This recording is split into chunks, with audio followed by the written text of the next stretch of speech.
I was recently asked if Christians can get married in the eyes of God without government registration.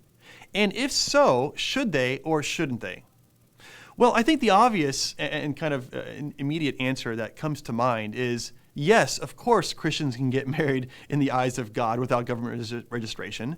They've been doing that for thousands of years. In fact, Adam and Eve obviously did not have a government to sanction their marriage. Instead, in the eyes of God, they were married. Even today, my wife and I, we live, of course, in the United States. And when we got married, our pastor married us. And I would argue that in the eyes of God, that's when my wife and I were actually married. But then at a later time, we filled out the appropriate government forms, the marriage license, and got that to be a part of the government sort of sanctioned marriage. So yes, Christians can get married without government registration. And in the eyes of God, they are actually married. God does not need government registration to recognize a marriage.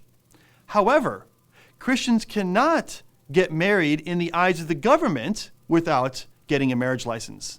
And the reason why they might want to get married in the eyes of the government is because when you get married by the government standards, you get all the protections and benefits and privileges that come with state-sanctioned matrimony. And of course, those are intended to help take care of and to promote and to nurture families that are formed when people get together and get married.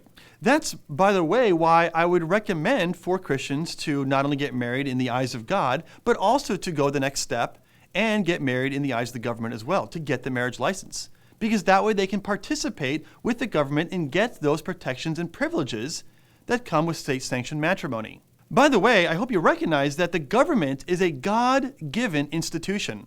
God has given humanity 3 institutions to help it to flourish and to protect it.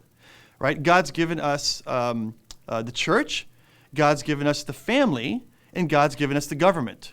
So the government is a God-given institution that is intended to help human beings flourish, to protect innocent people, to punish evildoers. And that's why when governments fail to do their job or they become corrupt, evil thrives and human beings don't flourish, okay?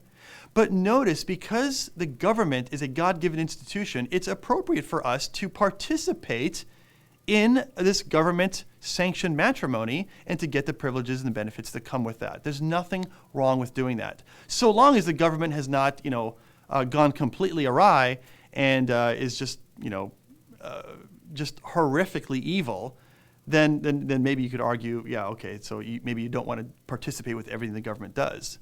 But at least in our country, at this point, there's no reason why we can't, as Christians, participate even in getting married in the eyes of the government with a marriage license.